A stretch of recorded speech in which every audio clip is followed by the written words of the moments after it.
Welcome to State of Ed, a podcast about education inside the classroom and out. My name is Marc. Nick Simone is busy working on his dissertation, so I'm flying solo here at AMLE 22, an annual conference of middle school educators in Orlando, Florida. I had the pleasure of attending a really wonderful session on a topic of great interest to me, student engagement. And I'm lucky enough to have the presenter with me this morning to share some of her secrets. Dr. Simone Lewis is a teacher, author, district staff developer for Broward County Public Schools, founder of Home Learning Support Systems, designed to aid students and families with bridging educational gaps. She's a two-time Teacher of the Year, a featured speaker, and just a tower of energy and good vibes, which is, I'm sure, only one of the reasons she's known as the PBL Diva. Dr. Lewis, welcome to the podcast. Thank you. So let's not bury the lead here. I've never met a diva before. So I've met plenty of people who've acted like divas. How does one become a PBL diva? So the name, the PBL Diva, was actually bestowed upon me. So I did not give myself that name. So as you know, I am a lover of all things PBL. And at my school site, a couple years ago, it was my passion to transform every classroom into a PBL-driven classroom. And so I would conduct these professional development for my colleagues. And I also love fashion, so I'm always fashionably dressed. And so one of my coworkers would see me in the hallway, and every morning she would yell, "Hey, PBL Diva!" And pretty soon everyone started calling me PBL Diva, so I just accepted the title and it stuck. No formal ceremony or anything? No, not yet. There's always time for that. That's great. We both share a passion for uncovering ways to increase student engagement. Why do you believe that student engagement is so critical?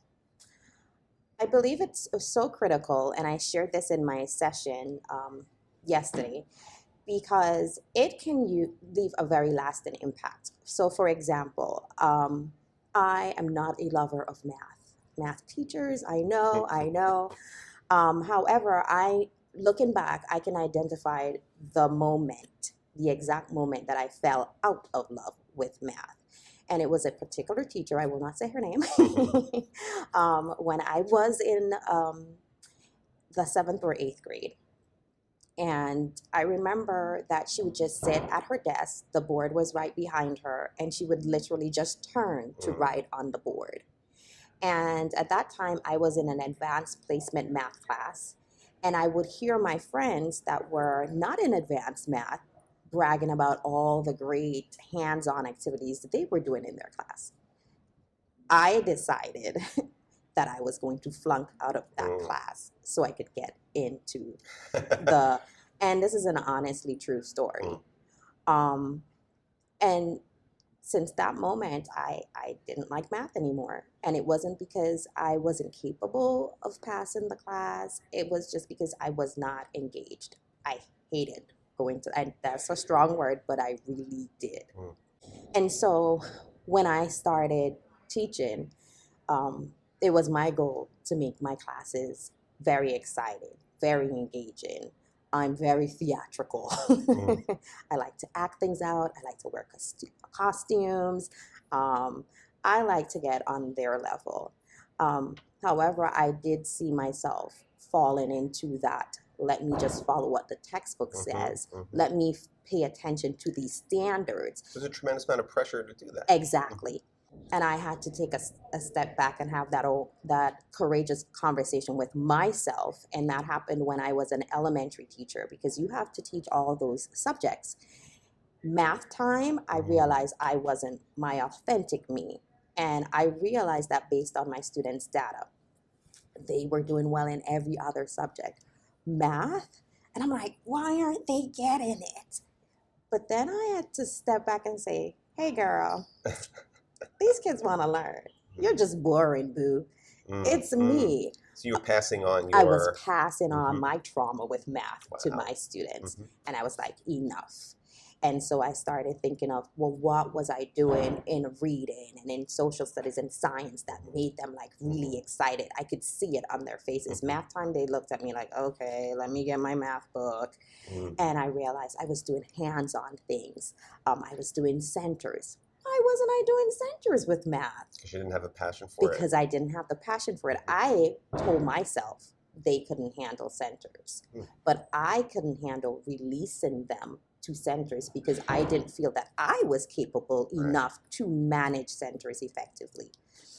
Oh, wow. As you're telling that story, I just finished my dissertation. One of the aspects of my theoretical framework, not to get too boring and technical here, but it's something called expectancy value theory. Yeah. And what you just described is expectancy value theory to a T, which is basically you are obviously very capable, and so it's not a matter of capability. It's not a matter of can you do a particular thing. In your math class, you lost the will to want to do that subject, and very often we kind of discount that when we're looking at our students.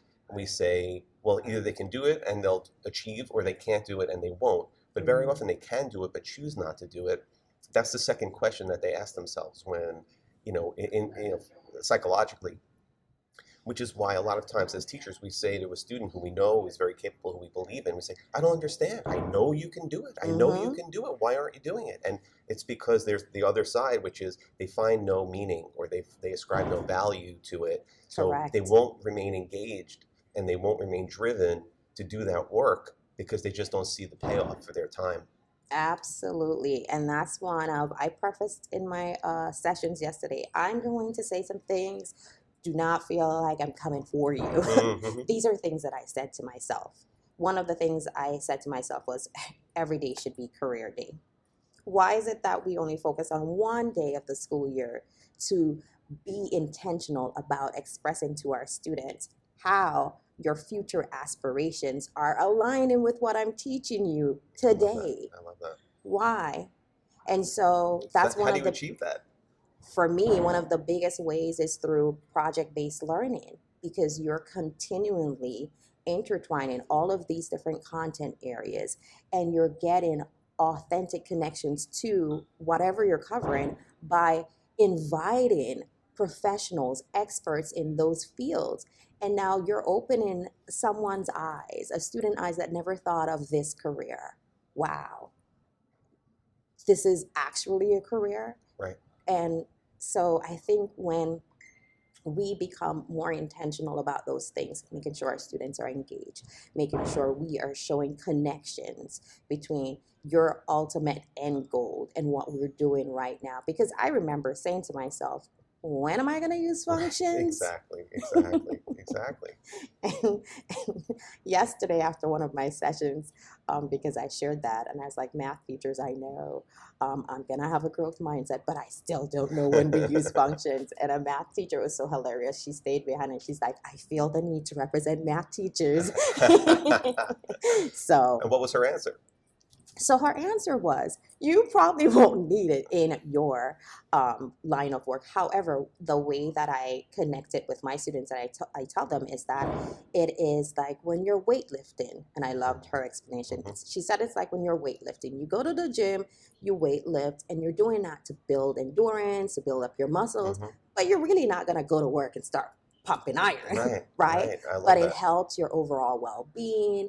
It helps. So I said, oh, it's weightlifting for my brain. She's like, yeah, you were conducting weightlifting for your brain to help you with critical thinking along the way. Loved it. I love that. I've had similar conversations with math teachers, and I've observed many, many teachers, but one of them was a math teacher just starting out. And of course, the lesson that I am observing, one of the 7th graders raises his hand and says, when am I going to need to know this? Which is the dreaded question that we all get asked always. And the teacher turned a little bit red because being observed is stress-inducing to begin with, and said, well, if maybe we will be an accountant or whatever it is. And you could just see like the lights go out in the room, because most kids who are 12 or 13 aren't thinking about their accounting futures, or really anything other than maybe playing Major League Baseball or winning American Idol, or if that's even a thing anymore, or Dancing with the Stars.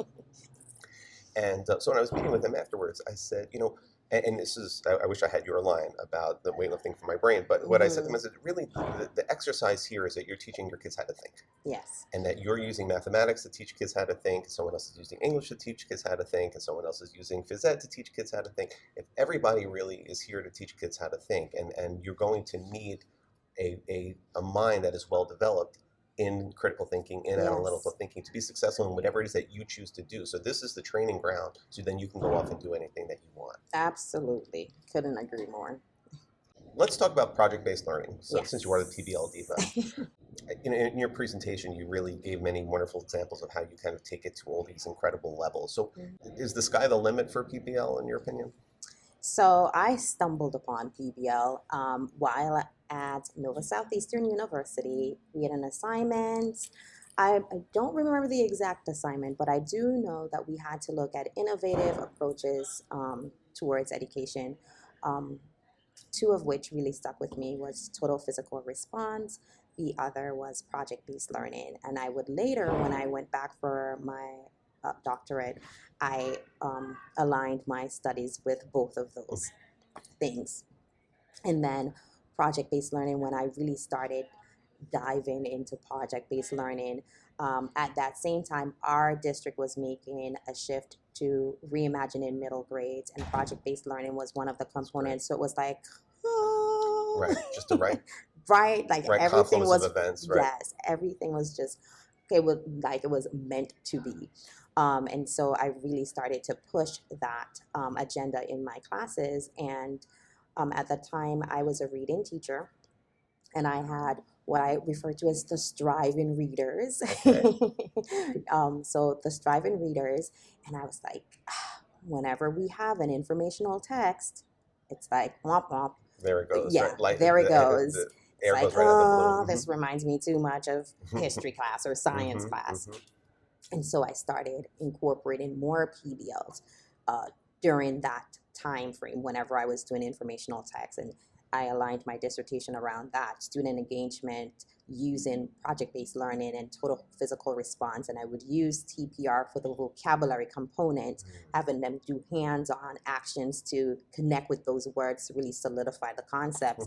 And then we would use project-based learning to teach each different component. And I realized this was perfect. I was spiral reviewing standards.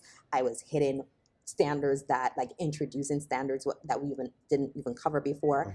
And also I was touching on standards from other content areas.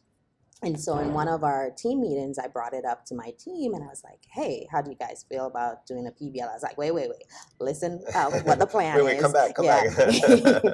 And I'm like, I'll make the plans. If you just tell me what you're working on in science, I can align it to this. Okay. And so we sat, and then I shared it with them, and they started putting their input. Oh, you know what they could do? And in my civics class, I could have them write a letter, and I said, oh, perfect. You're latching on. And yes. And I went to my administrator, who's actually here at this conference. I saw her at the time, and I said, listen, we are doing this team-wide PBL. It's all the content areas. We want the students to be able to go to the Frost Museum of Science. It was about the impact of, like, pollution on our ocean. And so, hey, we could get experts there that we could ask questions, and she was on board, and it was a wrap from there. I had my team buy in now because they saw the impact. The students loved it. And when we had those experts come in, the feedback from the experts, it doesn't matter how much I prepared my students and was like, okay, let me vet your questions because we have guests coming in. During the actual presentation, the questions that they came up with on their own. And the first time it happened, I was like, oh, what are you asking? We didn't go over this one. Here, right? But the questions they would ask, I was like, oh my goodness, the power that lies in having your students truly drive the instruction is amazing. And it's us. We need to learn how to let go. But for many teachers, it's how do I let go when I know their data is tied to my overall performance, how I'm going to be perceived as a teacher. And I always tell them, just try it once. If you try it once, you'll see that you're not losing anything as far as the value of addressing those standards and meeting your students where they are. If anything, you're gaining more by doing that. But you can't just come in with and say to the kids, PBL, right? No. You have to spark a curiosity. You have to spark an Yes. interest. And then once the train Absolutely. is moving, then they can start taking more ownership. And I think one of the reasons why teachers perhaps don't feel that they can trust handing it over for the students is perhaps they haven't sparked that curiosity. So when Mhm. they do hand it over, it's a lead balloon because the train wasn't moving in the first place. So then they're wondering, why is there no progress being made? I don't understand. The PPL Diva is down the hall and the kids are soaring. I'm trying, and then it's not working. So how do you start lighting that fire? It can be Curiosity. as simple as a picture, right? Just put in a picture, an image on the screen, Mm. just having them talk, ask questions. One of my most powerful PBLs that I have done with students, we read this article, and the article, like I said, was about pollution. Mhm. And at that time, we had an issue with red tide here in Florida. Okay. So one of my students said, Dr. Lewis, do you know there's like this thing on the news I saw? Wow. And I knew what they were talking Yeah, about. yeah. And I was like, what thing? And he's like, oh, and like there was all this, the dead fish was everywhere. So they're like, do you think that can end up on our dinner table? I was like, what do you mean? Like, suppose someone, was fishing and they didn't Mhm. know Mhm. that that fish was in the same water. Mhm. Could we die? And I was like, Wow. There it is. could we die? I Mm. wonder. And they're like, what do you mean? You're the teacher. You don't You're know? supposed to know everything. You sleep at the school and you know everything. Exactly. Now, of course, I knew the answer, Right. but that would be too easy. Of course. So then the next day, I put my driving question on the board. And I said, guys, I couldn't sleep last night based on this question you asked me. Mm. So I decided we're going to work to find out. And we should think about how can we inform other members of our Oh, community. I love it. And that's how it took off, right? So sometimes it's leading them to that entry event. Your entry event can be a guest speaker. Your entry event can be a video. Look at what's going on in your community right now. Current events are some of the very best entry events. Mhm. Things that your students are passionate about, and look at how they align with your curriculum or could possibly align with your curriculum. What is it about current events that you feel makes it or lends itself so naturally to creating that spark?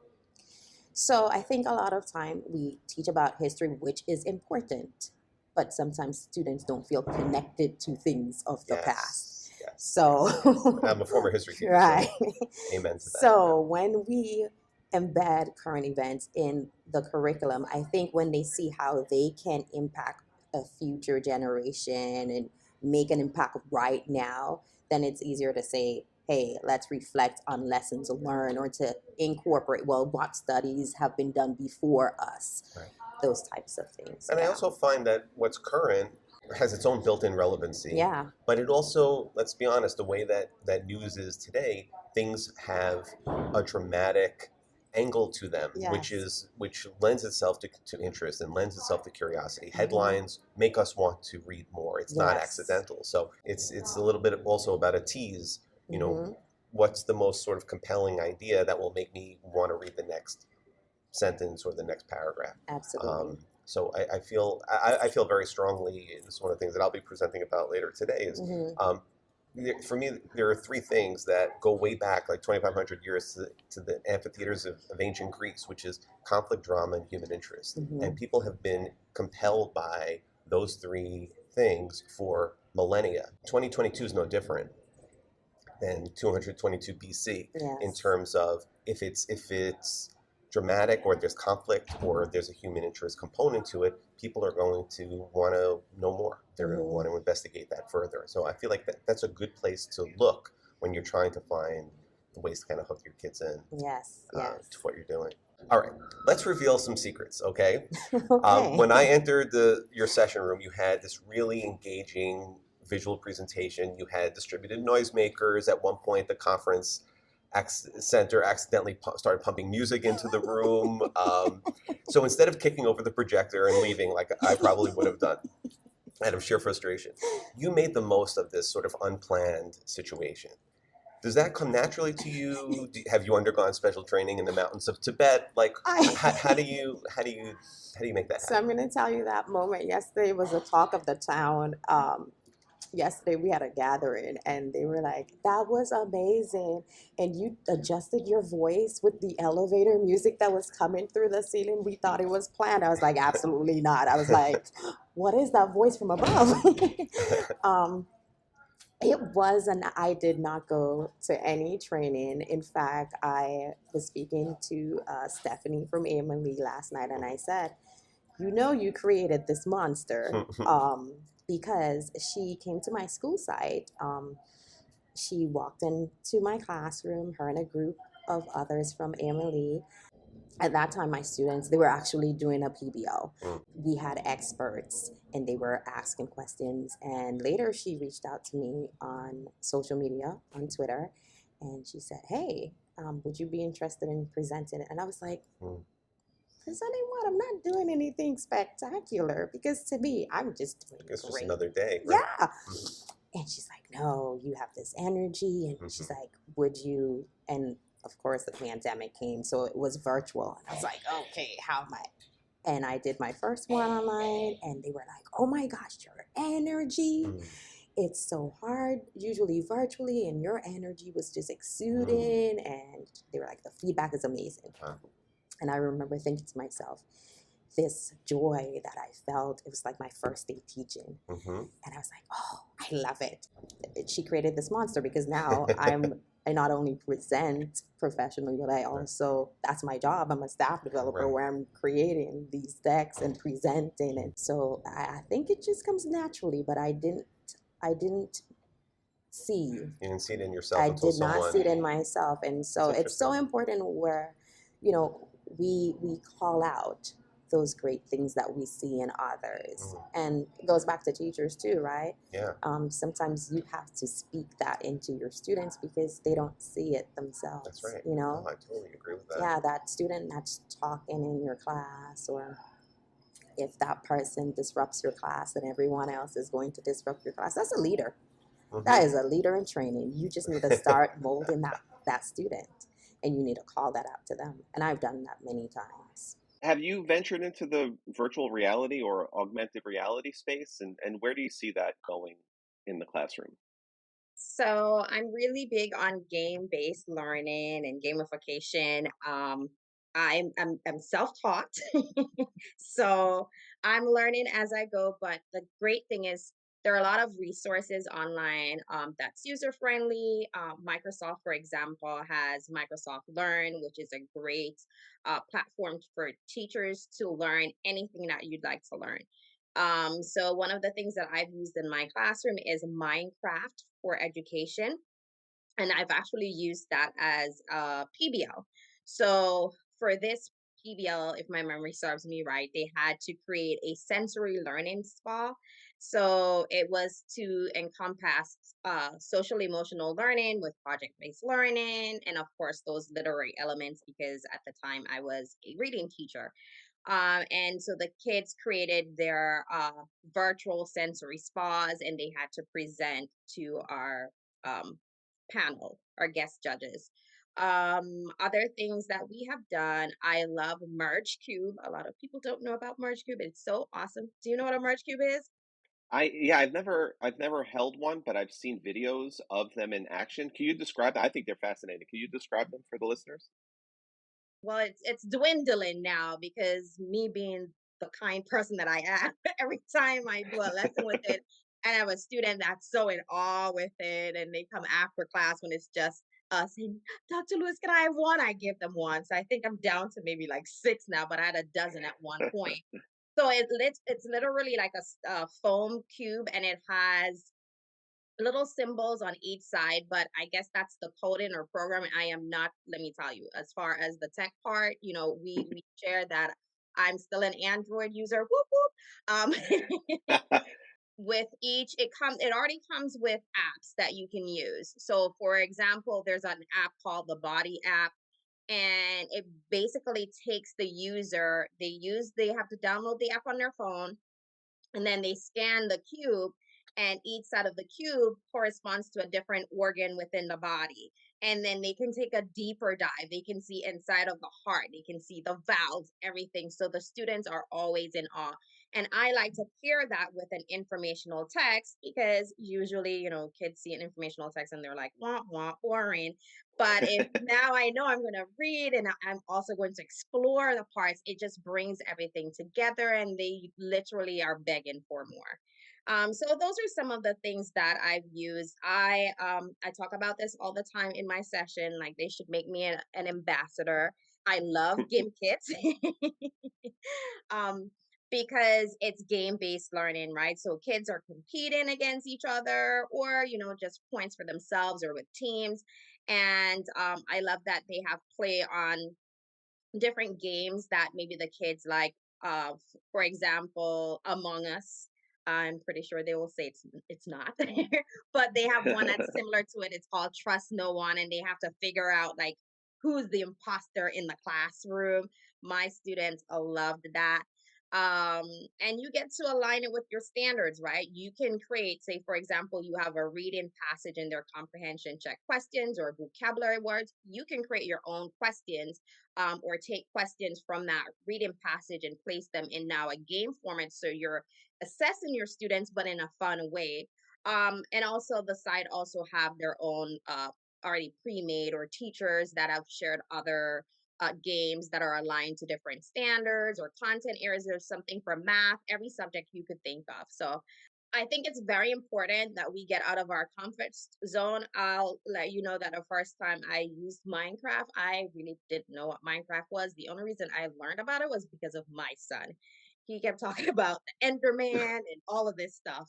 And I asked him for a tutorial. So, sidebar, let's hope he doesn't want to be a teacher, because it was the worst tutorial ever. I felt overwhelmed.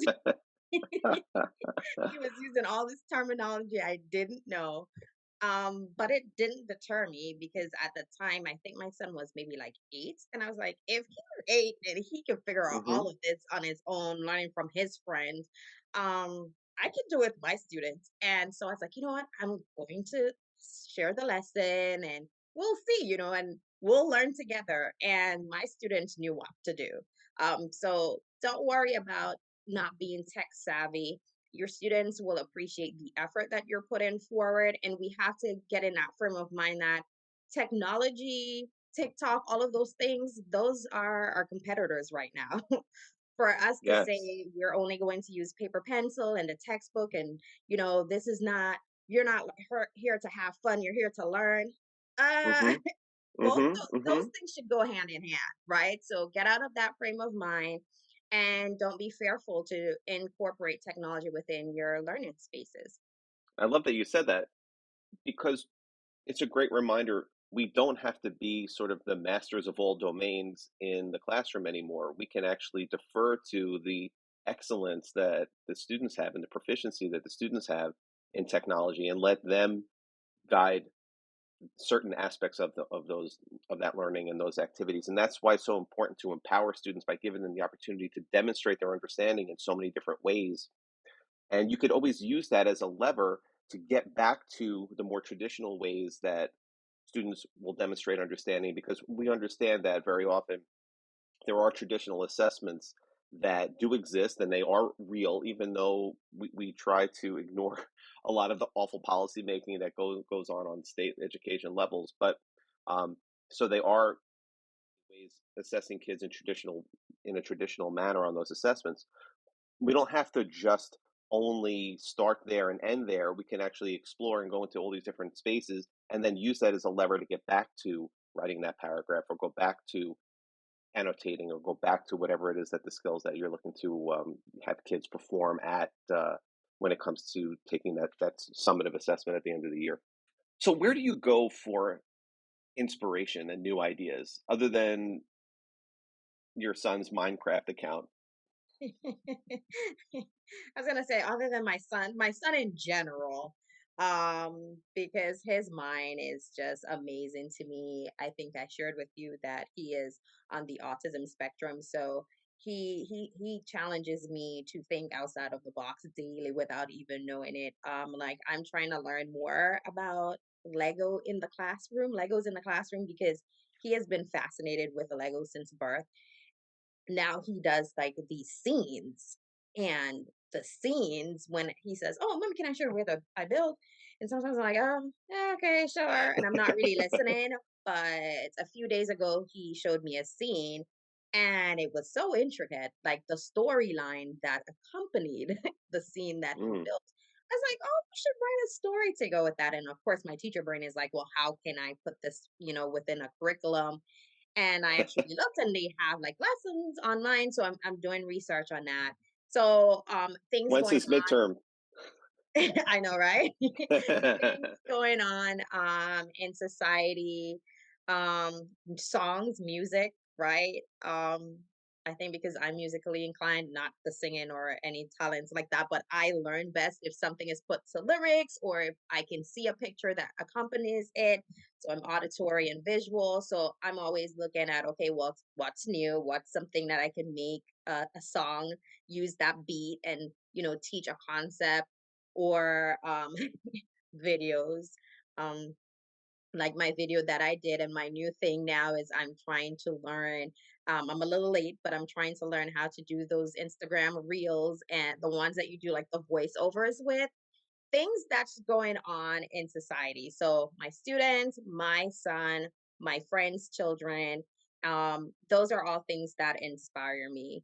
And just the desire to learn more. I'm always like looking online to see what new features are there.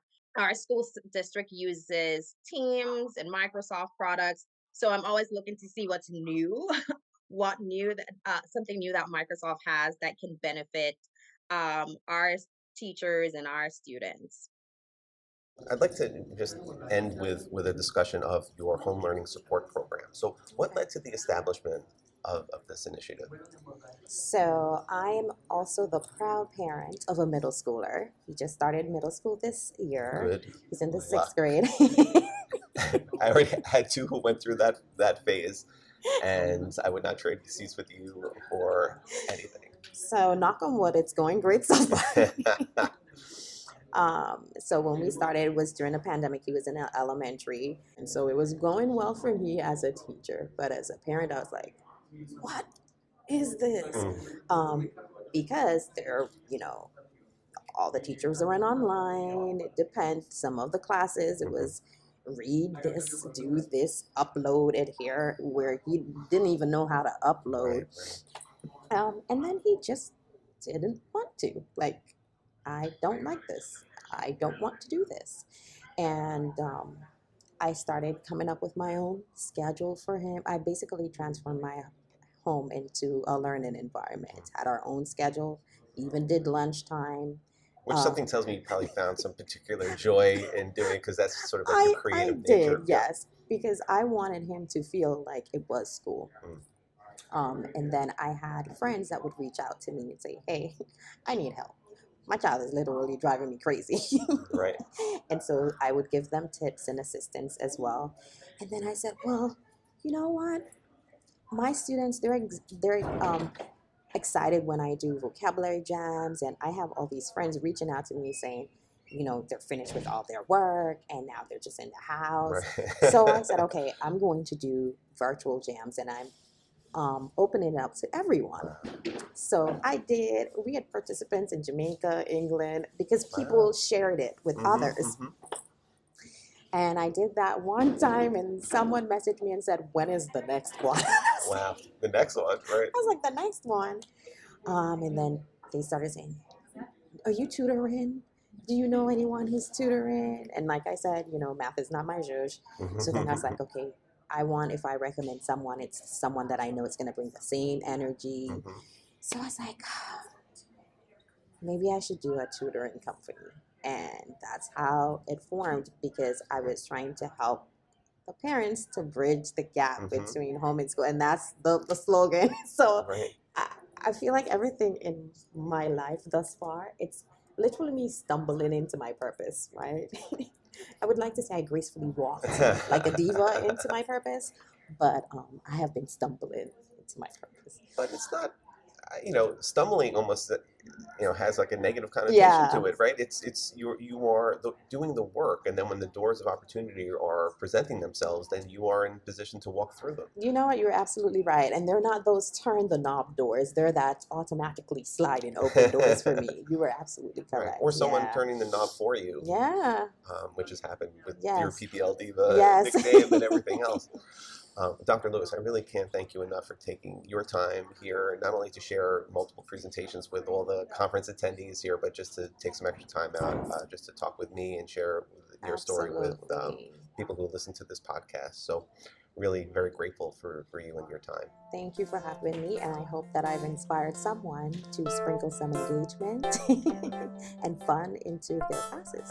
No question that you have. All right. Thank you so much. Thank you.